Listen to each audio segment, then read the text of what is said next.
A economia vai ser um dos temas de destaque em 2018. E esse é o assunto do Senado Notícias Especial, que está começando agora.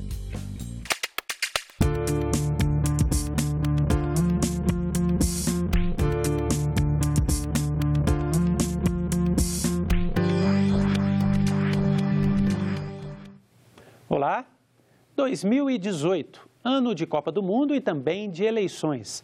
Fatos que mexem com o dia a dia de todos os brasileiros, mas que estão longe de afetar nossa vida, tanto quanto os números da economia. Mas o que são esses números? O Brasil se recupera da maior recessão da sua história. Depois de um crescimento de apenas 0,5% em 2014, o país encolheu por 2 anos seguidos. O PIB, Produto Interno Bruto, que soma tudo o que foi produzido no país em um ano, diminuiu 3,8% em 2015. Já em 2016, a queda foi de 3,6%. Ainda não há números fechados para o ano passado, mas a estimativa é que o país tenha aumentado sua produção em apenas 1 ponto percentual. Pouco, frente ao enorme retrocesso dos anos anteriores. A gente está num processo de retomada muito lenta do investimento. O investimento caiu por mais de 2 anos seguidos, agora está começando a crescer um pouco. Estamos num momento de retomada da atividade econômica. Ainda é um crescimento muito baixo, incapaz de reabsorver o enorme contingente de pessoas que perderam suas ocupações ao longo dos 2 anos de crise. Os indicadores econômicos apontam que algum crescimento virá este ano. A venda de papelão, que embala a produção industrial e anuncia seu aumento, cresceu 5,4% em bases anuais pelos dados de novembro. A compra de máquinas e equipamentos, outro indicador da indústria, aumentou 2,9% em 12 meses, como mostram os números divulgados em outubro. Você precisa de investimentos para repor equipamentos que se desgastam, tem uma depreciação natural do estoque de capital que você precisa repor. E nem isso vinha sendo feito nos últimos tempos. Os economistas ouvidos pela TV Senado concordam que a crise deixou muitas máquinas paradas nas fábricas, gerando uma capacidade ociosa muito grande. Isso dificulta a realização de investimentos imediatos, mas a taxa de juros, esta pode variar. Não existe pressão inflacionária significativa, sabe?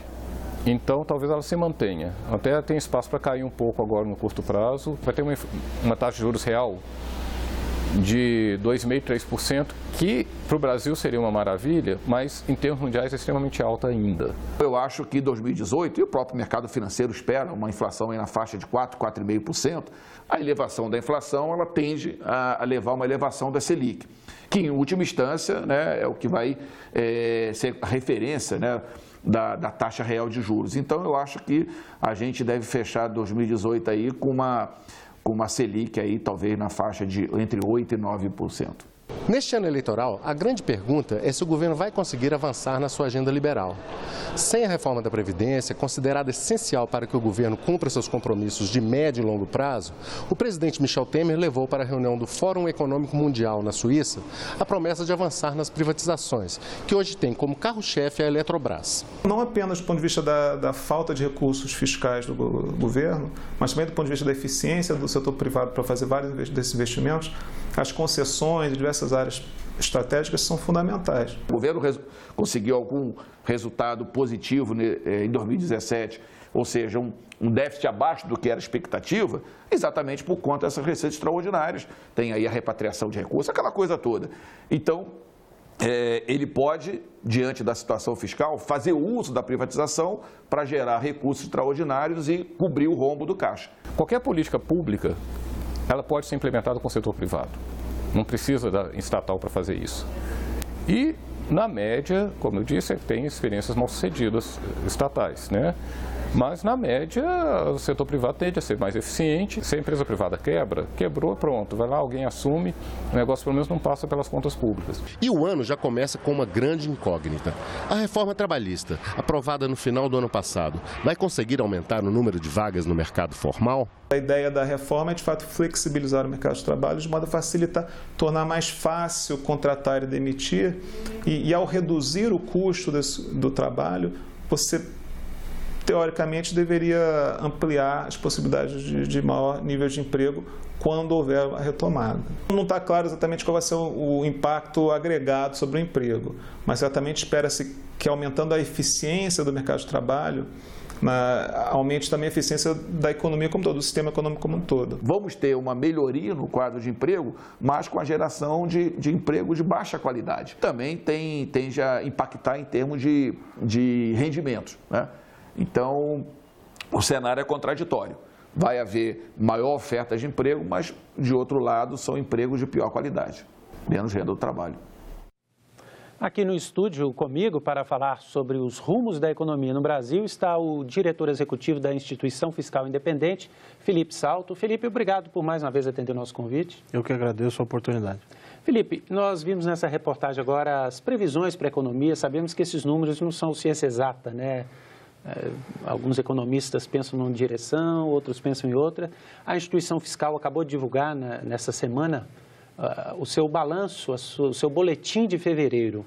E nesse boletim de fevereiro, quais são as expectativas de vocês da Instituição Fiscal Independente? Olha, o nosso relatório de acompanhamento fiscal, que pode ser inclusive acessado através do site do Senado, no botão IF, logo ali na primeira página do Senado, ele traz uma atualização ampla dos cenários econômicos e fiscais para o ano de 2018 e também para o que a gente chama de longo prazo, que é até 2030. É bom lembrar que uma das atribuições da Instituição Fiscal Independente, criada em 2016, é justamente fazer isso, fazer projeções, estimativas, apontar caminhos para onde a economia vai caminhar, quais vão ser os custos e os benefícios das políticas que o governo está adotando. Um resultado importante que esse início da retomada econômica já vem produzindo é o crescimento do PIB. Nós observamos, e até a reportagem que passou antes da nossa conversa mostrou isso, o PIB deve ficar perto de 1 na média do mercado e na nossa projeção 1,1% no resultado de 2017, que será conhecido no final de março. Ainda do ano que passou, né? Isso. E para 2018, 2,7% de crescimento, que é também mais alto do que nós projetávamos anteriormente, 2,3%. Ainda não é nada tão elevado, né? O telespectador pode até perceber que 2% ou 3% são números baixos, sobretudo para um país de renda média, que é o Brasil, e que anda ficando na lanterninha em termos de taxas de crescimento. Mas para quem passou por uma depressão de 2 anos, 2015, 2016, com uma queda acumulada do PIB de quase 8%, isso já chega a dar algum conforto. E esse aumento aí no relatório de 2,2 para 2,7, ele teria aí um viés de alta, de baixa? Porque não é um número ainda definitivo, o ano está apenas começando, né? Então, a expectativa vai em qual direção? Como você bem colocou, a ciência econômica não é uma ciência exata, né? Ela é uma ciência social antes de tudo. Não é como a física, a engenharia, que há uma certa precisão. Claro que a economia também se vale dos instrumentos estatísticos, ou econométricos, como a gente chama, para tentar antecipar o que vai acontecer no futuro. Mas é mais fácil você errar, é mais comum errar as projeções do que acertar. O que a gente busca acertar é a direção, quer dizer, a tendência, né? E o que, evidentemente, já está bem claro para grande parte dos analistas é que há uma tendência de recuperação. Ela vai ser melhor ou pior a depender da qualidade das políticas que este governo e o próximo vão adotar. Isto é, a qualidade do ajuste fiscal, como vai ser a política de juros, se nós vamos conseguir manter uma taxa de juros baixa por muito tempo. O Banco Central, nessa semana que passou, também reduziu mais uma vez a taxa de juros, né? Você acha que há margem para reduzir mais ou não? Olha, pelas sinalizações do Banco Central, reduzir mais depende da gente fazer a lição de casa nos gastos públicos, quer dizer, na política fiscal. Por quê? Porque a taxa de juros ela é alta no Brasil, apesar de já ter caído bastante, ela ainda é alta em razão das nossas debilidades, da nossa falta de poupança. É como no caso de uma família ou de um pai de família que vai tomar um empréstimo, se ele poupa pouco, vai se observar o histórico dele, e para quem poupa muito pouco, a taxa que vai ser ofertada, a taxa que a gente vai ter que pagar para tomar esse empréstimo é muito alta. Então, nós precisamos começar a melhorar, ainda que de maneira incremental, porque nas democracias é assim mesmo, as coisas acontecem devagar, e é bom muitas vezes que seja assim, o lado fiscal da economia, tanto a arrecadação aumentar, quanto conter o ímpeto do gasto público, sobretudo o gasto obrigatório. Essa conta, receitas e despesas, precisa começar a fechar. Bom, os economistas assim como vocês da instituição fiscal, têm números da macroeconomia que são positivos, sinalizam recuperação. Mas você diria que já em 2018 o cidadão vai perceber isso? Porque muitas vezes esses dados da macroeconomia não chegam no cidadão. Isso vai chegar em 2018 e em que forma isso vai chegar? Olha, a forma mais óbvia é o mercado de trabalho. O que vem acontecendo ainda é que o mercado de trabalho informal é o que mais se recuperou até o momento. Por quê? Porque o informal, depois de uma crise grande como nós passamos, ele é o que primeiro dá aqueles sinais de melhora. Porque o pai de família que perde um emprego, ou a mulher, ou o jovem, ele vai para o mercado informal, abre uma barraquinha de cachorro-quente, abre um negócio próprio, para depois conseguir entrar de novo para um emprego com um salário significativo, carteira assinada. Então, até o momento, as maiores reações que a gente observa são no mercado informal. Mas a boa notícia é que, ao longo desse ano, o mercado formal também deve começar a apresentar reações. Quando a gente olha os desligamentos líquidos, né, desligamentos de empregos e criação de vagas, em 2015, 16 e 17, já se observa uma evolução. Quer dizer, nós estamos tendo ainda no campo negativo, mas quase passando para o campo positivo. A taxa de desemprego ainda é muito alta, mas ela tende a melhorar. Então, respondendo mais diretamente, quando o cidadão vai perceber? Demora um pouco mais do que quando os números já começam a apontar. Mas, provavelmente, lá pelo segundo semestre desse ano, nós já vamos ter um quadro mais benigno, vamos dizer assim, mais visível de recuperação. Esse relatório da IFE de fevereiro traz também mudanças em relação à expectativa do endividamento do governo, da dívida pública. Quais seriam essas mudanças e o que elas indicariam? Olha, nós revisamos, né, como eu disse, o cenário de maneira bastante intensa, sobretudo em razão dessas mudanças no quadro para o PIB, para a taxa de juros, que em média vai ficar um pouco mais baixa do que a gente previa antes. O resultado primário, que é aquela conta de receitas menos despesas, tirando o que se paga de juros sobre a dívida, também melhorou. Você vê que no ano passado o resultado primário fechou em déficit, né, nós fechamos no vermelho, mas bem abaixo daquela meta de 159 bi. Foi um déficit de 110,6 bi para o setor público como um todo. Isso ajuda, né, a melhorar um pouco a dívida pública junto com os juros e com o crescimento do PIB. Ainda que no ano passado tenha havido uma contribuição muito grande daquilo que a gente chama de receitas atípicas ou extraordinárias, que é o caso de concessões e outras receitas extraordinárias. Então, a dívida, ela deve crescer ainda por alguns anos. No nosso cenário, quer dizer, ela está hoje em 74,5% do PIB. Deve avançar até 2023 para o nível de 86,6% do PIB e depois começa a cair. No cenário anterior, que foi em outubro, quando nós fizemos a última rodada de revisões, outubro de 2017, o pico não era de 86,6%, era de 93,5%, e ela crescia ainda até 2025. Então, ainda é muito negativo o cenário, mas já melhorou bastante. Isso mostra que todo o empenho que é feito no curto prazo, ele ajuda a melhorar as expectativas, a trajetória dos indicadores fiscais, a trazer, portanto, mais recursos para o país e estimular, assim, o crescimento, o investimento, a produção. Daqui a pouco eu volto a conversar com o Felipe, porque agora a gente vai falar da agenda legislativa para esse ano. Reduzir a burocracia que gera custos desnecessários para as empresas e, dessa forma, melhorar a produtividade do país. Esse é o objetivo de projetos que vão ter prioridade em 2018 no Senado. O Brasil tem um ambiente de negócios ruim para empresas. De acordo com o relatório do Banco Mundial, ocupa a posição de número 125 numa lista de 190 países. Por trás desse resultado existem vários fatores.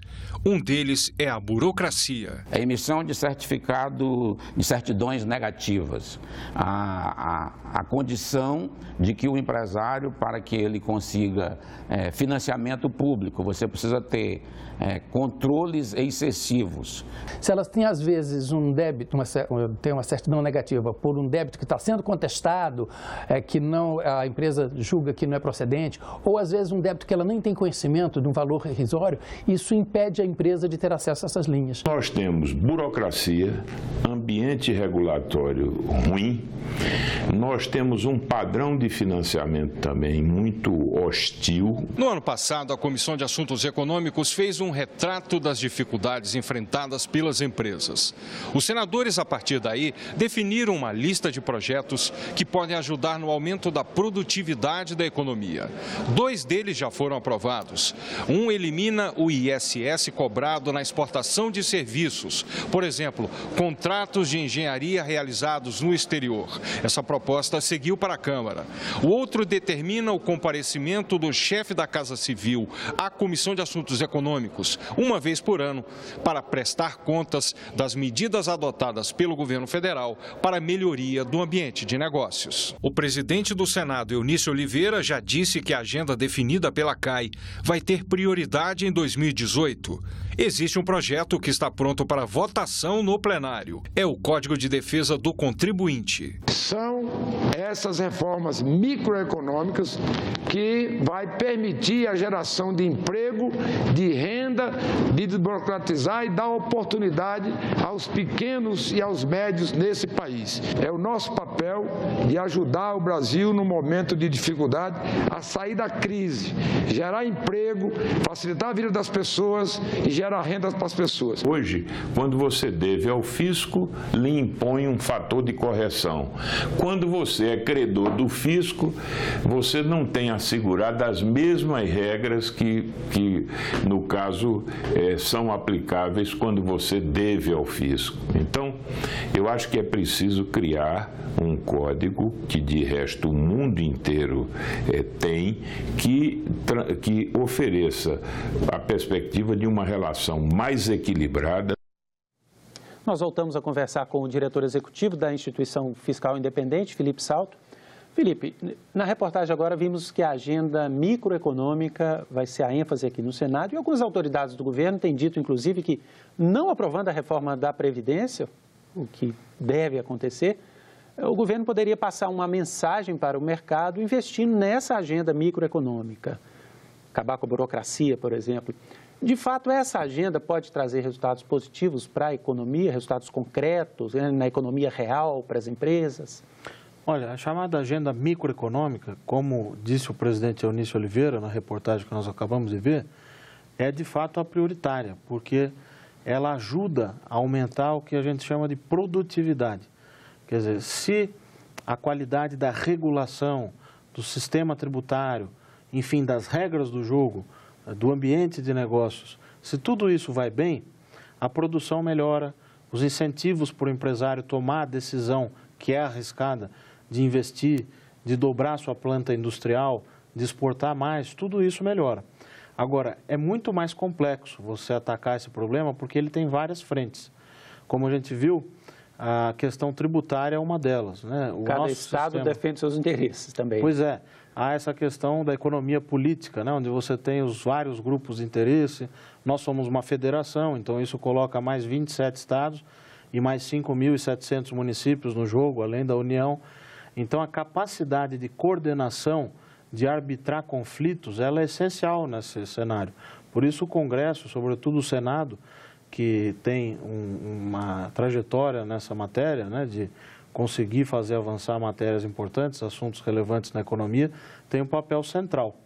Agora, o que é a produtividade? Quer dizer, é o produto por trabalhador, ou então o produto por unidade de capital que a gente utiliza. E, além disso, tudo aquilo que afeta também a produção e que não está relacionado diretamente ao trabalho e ao capital. Por exemplo, o Banco Mundial divulga um relatório que chama-se Doing Business, quer dizer, a facilidade de fazer negócios, podemos traduzir aqui livremente. E o Brasil está lá nas últimas posições, quando a matéria é pagamento de impostos, quanto tempo as empresas levam, quantos recursos elas têm que gastar, despender em termos de contadores, de gente para meramente apurar os impostos, né? Imagina só o custo da carga tributária, né? Que é super elevada, dado o nível de renda per capita que o Brasil tem. Então, há um desafio grande aí na agenda econômica. Claro que a macroeconomia também é central, porque nós temos um desajuste histórico das principais taxas, né? A taxa de juros, os resultados fiscais, a questão do emprego e a taxa de câmbio, né, que é uma variável importante também, que a gente pode comentar, mas a microeconomia ela vem na frente, porque à medida que a gente consegue destravar esses obstáculos para melhorar o ambiente de negócios, as decisões de investimento lá no campo microeconômico, quer dizer, cada agente individualmente, vão melhorando. E no agregado a coisa tende também a melhorar. E você diria que as expectativas para o ano dos agentes econômicos e do mercado já contemplam o fato de que a reforma da Previdência não deve ser votada? Como você colocou no início, essa comparação entre a Previdência e a agenda micro, se uma coisa compensa a outra, a meu ver, elas são complementares. Nós não vamos conseguir escapar, na nossa avaliação, dessa discussão dos gastos obrigatórios. Evidentemente que há uma questão social importantíssima que precisa ser mais bem colocada e mais bem discutida e dialogada, mas a verdade é que o tamanho do gasto obrigatório ele é muito elevado. Se a gente imaginar que o processo orçamentário é o ápice do processo democrático, que é onde se discute a divisão do bolo, se vai mais para a saúde, mais para a educação, mais para a segurança, mais para pagar a dívida, ou mais para isso ou para aquilo, hoje no Brasil nós temos esse processo diminuído. Por quê? Porque 91% a 92% do orçamento é rígido, ele está dado, ou por vinculações definidas em lei, ou pela própria Constituição, uma boa parte disso, né, mais de 70%. Então, é preciso haver uma grande reforma fiscal. Isso inclui discutir a Previdência, mas inclui também discutir os salários no serviço público e outras questões envolvendo o gasto obrigatório. Bom, rapidamente, você acha que há ambiente no debate eleitoral deste ano, eleições para presidente, para que esses temas sejam, de fato, colocados de forma séria pelos candidatos? Eu acho que sim, porque se a gente acredita na democracia, e o Brasil ainda é uma democracia jovem e vem se consolidando aos poucos, nós temos que acreditar que o debate vai ser cada vez melhor. É claro que isso depende do empenho de cada candidato, da plataforma, mais à esquerda, mais à direita, mas a verdade é que a questão orçamentária, fiscal, ela não tem coloração partidária. É uma questão de subsistência, de existência do Estado, né? Se nós não conseguirmos colocar o Estado de pé, de novo, para capacitá-lo, para oferecer políticas públicas, o que tem um custo elevado, isso vai dificultar muito a vida dos próximos governos, não só do próximo governo. Então, sendo otimista, há uma frase, né, que eu acho interessante, que é preciso ser realista ou pessimista no diagnóstico, mas otimista na ação. Então, sendo otimista, eu acho que nós vamos ter um bom debate, porque é na crise também que a gente consegue fazer bons debates e descobrir saídas, né, para esses nossos problemas estruturais. Muito obrigado, Felipe, pela entrevista. Eu que agradeço. Bom, e nós ficamos por aqui. Você pode rever as reportagens desta edição na nossa página na internet, senado.leg.br/TV. Obrigado pela companhia e continue sintonizado na TV Senado.